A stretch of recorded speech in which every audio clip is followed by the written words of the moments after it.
पाणी प्यायचं आहे आणि पाणी प्यायल्यानंतर जो काही चमत्कार झालेला आहे तो ते स्वतः सांगतील.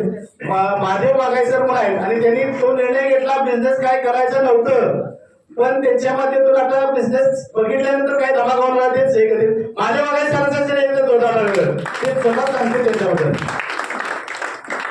नमस्कार, मी महादेव वाघाई उपरी. तर ज्या दिवशी मला सरांनी डेमो दिला होता त्या दिवशी मी 4 दिवस असं ढकललो. सर काय सांगतात हे काय पाण्यावर सगळं आजार घडवत होत्यात काय. मला पण असं वाटलं की खरोखर जर पाण्यावर बरं झालं असतं डॉक्टर लोक आजपर्यंत काय केले असते. तर खरंच आपण ज्या दिवशी मी पाण्याचा मशीनचा निर्णय घेतला त्या दिवशी आई सुद्धा मला म्हटली की बाबा 3 लाख रुपयाचं मशीन कशाला घ्यावं लागेल, तिची काय गरज आहे, हा या पाण्यावर सगळं काय चालतंय आणि तो कशाला काय काम करताय, कशात काय पडू नको. मग नाही म्हटलं एवढं सर सांगतात तर आपण काय तरी यावर निर्णय घ्यायला पाहिजे.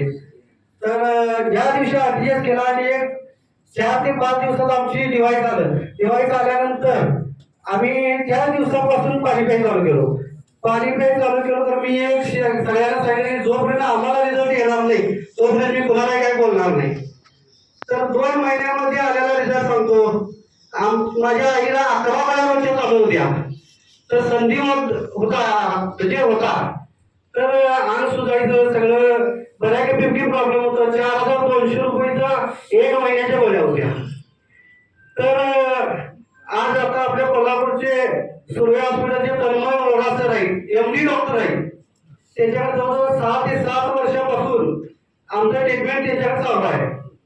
तर सरांनी या 3 महिन्यात 6 गोळ्या कमी केल्या आणि फक्त आता 4 ते 5 गोळ्या आता आईला चालू आहे आणि त्याचा खर्च फक्त 750 रुपयाच्या गोळ्या चालू आहे. म्हणजे माझं पैसे पण वाचलं आणि इकडं आपल्या आरोग्यासाठी पाणी चांगलं पण आम्ही प्यायला लागलोय. त्याचबरोबर अनेक रिझल्ट आलाय. आमच्या गल्लीमध्ये एक डायलिसिस पेशंट आहे.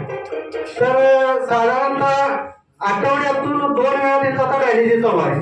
मी मशीन घेतल्यापासून तिने माझ्या रोज पाणी प्यायला येतात, सकाळ संध्याकाळ पाणी प्यायला येतात. 10 लिटर कॅन भरून